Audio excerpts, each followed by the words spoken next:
Hi everybody, in this video, let's look at this part, solving problem involving measure of dispersion. The data is arranged in ascending order. The interquartile range of the data is 7. So we have a set of data over here. We want to find the value of P and then calculate the variance, correct the 2 decimal places. So first we want to get the value of P first. Interquartile range. The interquartile range is equal to 7.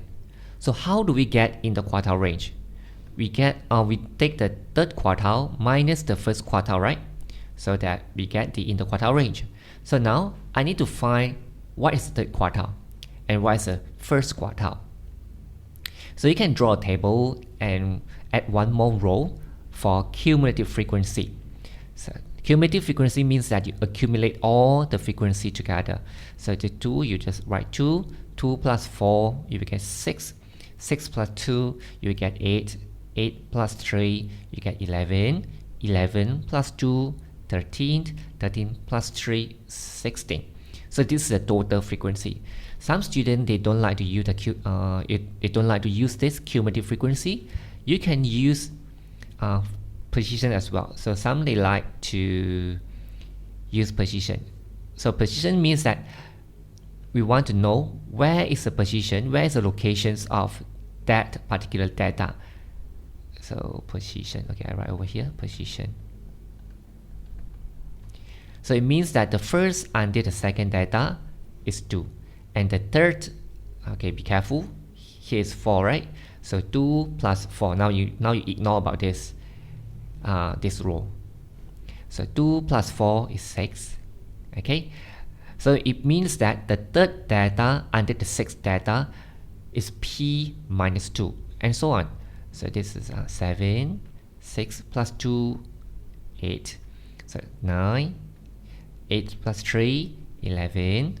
So 12, 11 plus 2, 13.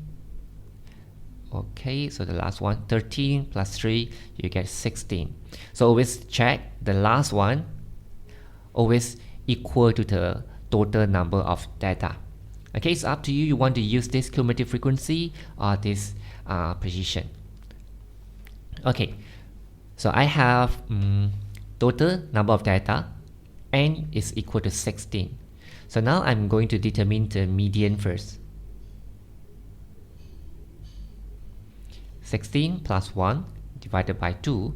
This will tell us the positions or the locations of the data. So 16 plus 1 is 17. 17 divided by 2, 8.5. Okay, but be careful. 8.5 is not the median. This just tells us the positions of the data. Okay, I think I show it this way, easier for you to understand. So I have the first data, and this is 8, 9, and the last one is 16. Okay, so from here I know that the median is over here. This is a median, and this is going to break this set of data into 2 equal halves. So we have the lower half over here and then upper half over here.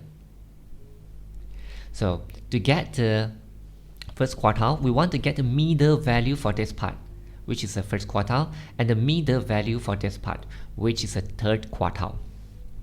So we just take 8 plus 1. We want to get the middle, right? We just take 8 plus 1.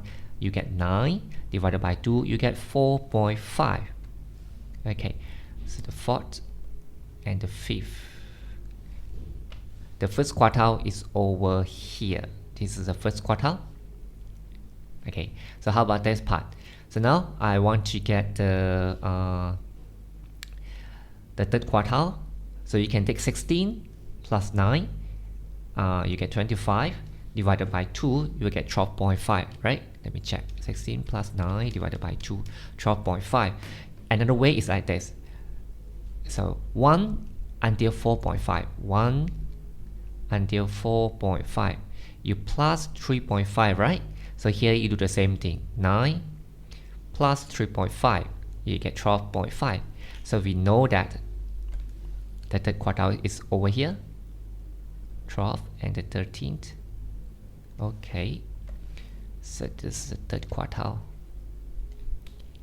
Okay, now if you can understand this diagram, so it will be you will be no problem to get the first quartile and third quartile.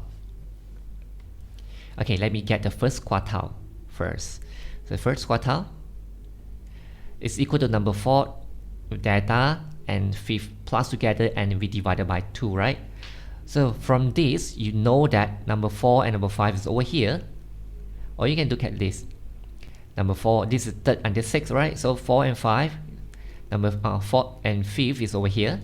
So it means that p minus 2 plus p minus 2 divided by 2, this is equal to the first quartile, which will give you the same thing, p minus 2. Okay, so how about third quartile? Third quartile, 12 and 13th is over here.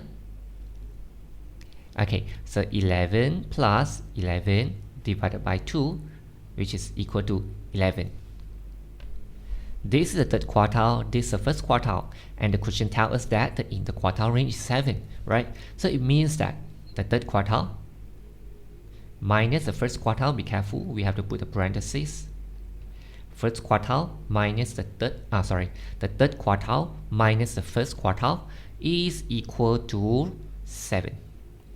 Okay, so you just solve this simple linear equation, then you will be able to get the value of p. 11 minus p, negative become positive. Okay, so this is 13 minus p is equal to 7. Okay, so minus p is equal to 7 minus 13, negative 6. Okay, so p is equal to 6. Okay, now we got the value of p, which is equal to 6. So 6 minus 2, we know this is 4. Okay, right over here. 6 minus 2, 4. And 6 plus 2 will give you 8. Okay, let me check. 2, 4. Okay, so p is equal to 6. Now let's try part B. Calculate the variance. I think this one should be no problem, right? Okay, let's write down the equation for finding the variance first. Is equal to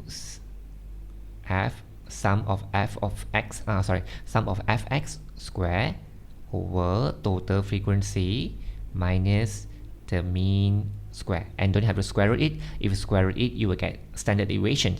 The question is asking about variance. So from here we know that we need the fx square, we need the mean, right? So I would suggest you to draw a table first.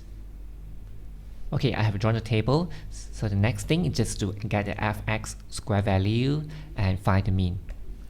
2, 4, 7, 8, 11, 12. Okay, let me copy down first. 2, 4, 7, 8, 11, 12. So the f is a frequency 2, 4, 2, 3, 2, 3. 2, 4, 2, 3, 2, 3. And the x square. X square is you take all of this value square. 2 square 4. 4 square 16. 7 square 49. 8 square 64. 11 square 121, and 12 square 144. Okay, fx means that you take this times this. 2 times 2, 4. 4 times 4, 16. 2 times 7, 14. 3 times 8, 24. 2 times 11, 22. Correct. So 3 times 12, 36. Okay. Okay, now fx square. Fx square means that you take this times this. 2, 4, 8. 4, 16, 64, and so on. So when the number becomes bigger, you can just press your calculator. So this is 98, so 192, 242, and the last one is 432. Okay, so now here I want to get sum of f. total frequency. So you just press the calculator, all add up together, you get 16, right? So this is 16. Okay, 16, can you see it? 16.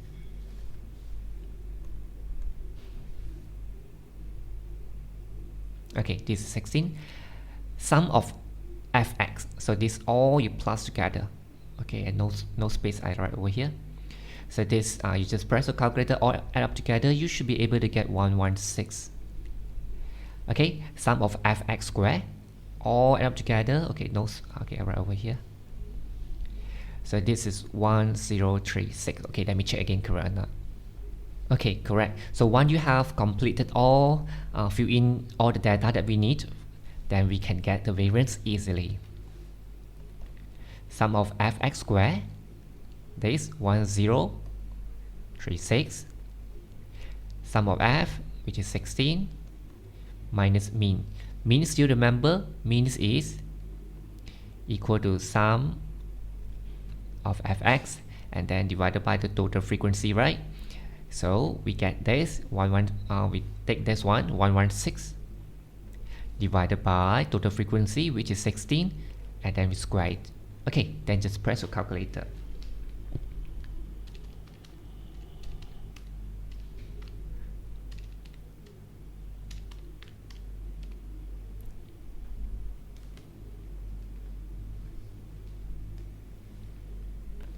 So you should be able to get 12.1875. But the question asks you to correct the 2 decimal places, then it will become 12.19. Okay, so later on you can use a calculator to check if you want. Okay, first take out your calculator. So you notice that if you straight away go to this statistic, right? One variable calculation, the first one, you cannot key in the frequency. So what we need to do is we need to turn on the frequency first.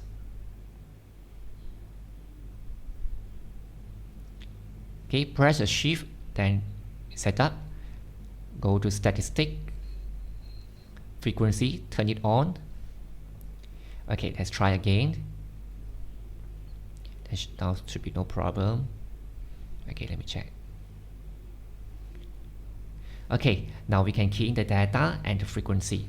So you have 2, 4, 7, 8, 11, 12, right? 2, 4, 7, 8, 11, 12. 2, 4, 7, 8, 11, 12. Okay, then go to change the frequency. The frequency is 2, 4, 2, 3, 2, 3. 2, 4, 2, 2, 4, 2, 3, 2, 3. Okay, double check again, correct or not? 2, 4, 2, 3, 2, 3. Okay, then press the options, then go to one variable calculations, 3. Okay, so can you see it? So the variance is over here, 12.1875. If you want to round off it to 2 decimal places, it will be 12.19. So you can always check your answer with your calculator. Okay, let's try second question. The sum of 5 number, okay, the sum of 5 number, we know we have the n is equal to 5, we have 5 number over here, is equal to 40. So sum of x is equal to 40. The sum of their square, sum of their square,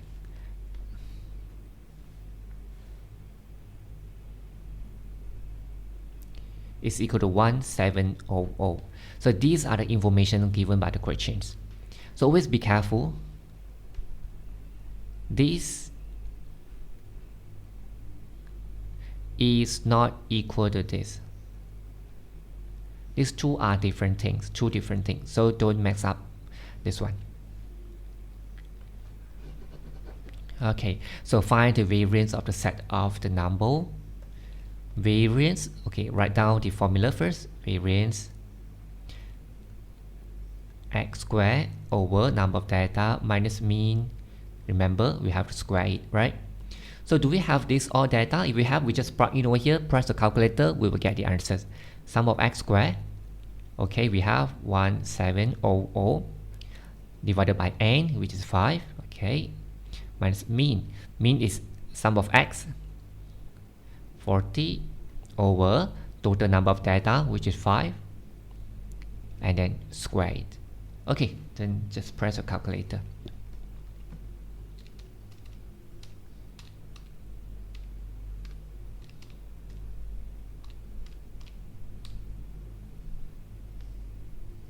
Okay, so the answer is 276. This is a variance. How about B? A number is added to the set. If the mean remain unchanged, remain the same, find the number that is added to the set. If we add a number inside and the mean remain unchanged, we know that that number is actually equal to the mean. So the number is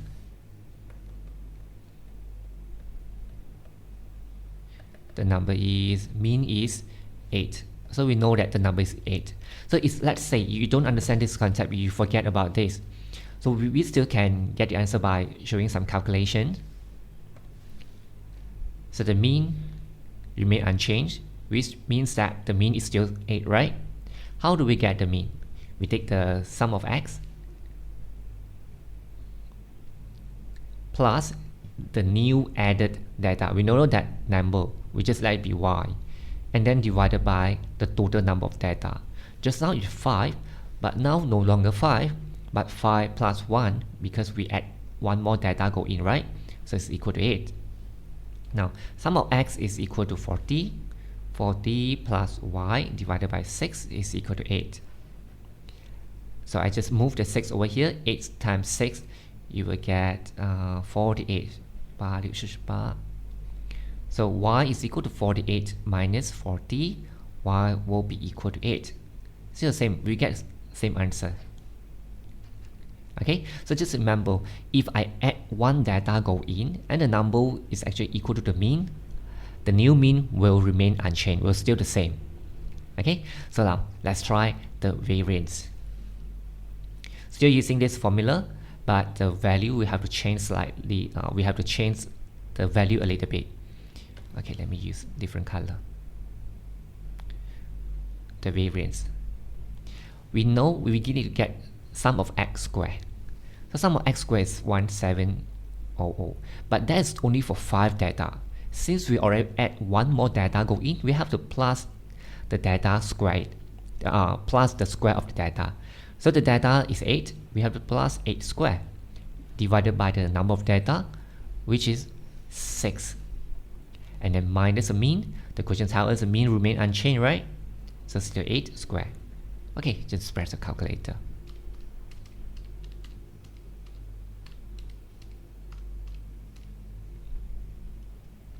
Okay, the answer is 230.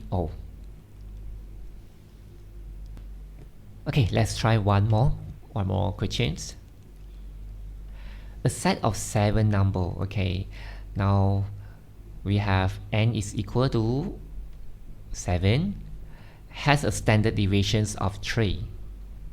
Standard deviation of 3. Another set, okay, we have 2 set of number over here, and another set of 3 number. The n is equal to 3, has a standard deviations of 4. Okay, now we have 2 sets. We just let this one be set A, set B. Okay, both set of number have equal mean. So I just let the mean be y. Let their mean be y. So since that they have equal mean, so both mean also will be equal to y. You can use other letter to represent this is okay. Okay, if 2 set of number are combined together, find the new variance. So for variance, we know that we need this x squared minus n minus mean squared, right? So these are the value that we need. Okay, so this is set A. How about I put a small a over here? Small a over here to indicate this is a standard deviation, mean, and number of data for set A. So put a small b over here. Okay. How do we solve this one? Standard deviation for this set of data is equal to sum of x for set A, this one I put small a over here, square, divided by 7, right? Minus the mean, which is y square, and we need to square root it. Why we need to square root it? Because this is standard deviation, not variance. So we try to figure out what is the value here. So the standard deviation is equal to 3, which is given by the questions. This one, I don't know. So I just copy this one. So I put a small a, this is to indicate this is for set A. And this is 7 minus y squared. So now I have two unknown. I don't know this value, don't know this value, is okay. So we try to simplify this one. We square both sides, so I get 9. And then here, no more square root, since we already square both sides, right? So this is 7 minus y squared. So I move this over here. 9 plus y squared is equal to, okay, so divided by 7. Now I bring the 7 go up, so I will get sum of x, this is for set A, is equal to 7 times 9 plus y squared. So any problem here? So if you don't understand, you can try to pause the video and take some time to understand it. So I do the same thing for set B.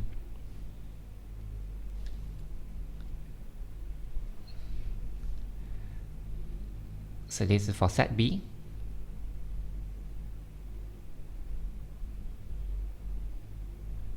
Number of data is 3 minus y squared. Don't forget, we have to square root it because the questions gave us standard deviations, not variance. So this is equal to 4. So do exactly the same thing like this one.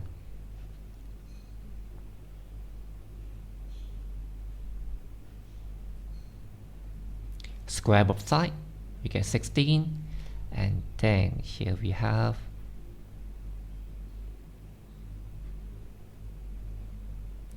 okay, so just express this one in terms of y. So you should be able to get 16 plus y squared times 3, which is equal to this. Okay.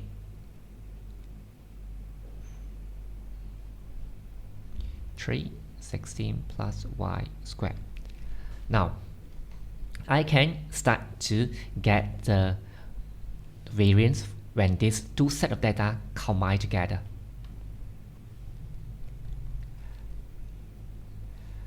So since if I take these two sets of data combined together, I need to take this one plus this one, right? Okay, let me do it over here. I want to get the variance when these two sets of data combine together. Okay, variance, I need to put a square over here. So I need to get sum of x squared. So these, since they combine together, I have to take this one plus this one, right? We have the sum of x squared for set A and the sum of x squared for set B. I need to plus together. Plus these two sets of data, the sum of x squared together, divided by the total number of data. We have 7 data, 3 data, total up we will get 10 data. So how to get the mean? If these two sets of data have the same mean, when we combine them together, their mean will still remain unchanged. Okay? So you might be thinking now, how do I get the variance since I have the y? I don't know the y. It's okay. Let's try continue. Just do some expansion over here. So you get 7, 9, 9plus 7y square plus 3y square 3y square over 10 minus y square. Okay, so this is over 1. If I want to combine this together, I have to times 10 times 10, right? Okay, then I can combine together since they already have the same denominator. This, you take 63 plus 48, which will give you 111. And then 7y squared plus 3y squared, which will give you 10y squared. Okay. So you will notice that the y square here will actually cancel out, right? Or okay, I add one more step for you. Easier for you to understand. Now I combine together. This will actually cancel out, right? You take 111 divided by 10, you get 11.1. So when these two sets of data combine together, this is the new variance. Okay, for this video I stop here first, and thanks a lot for watching. See you next time. Bye bye.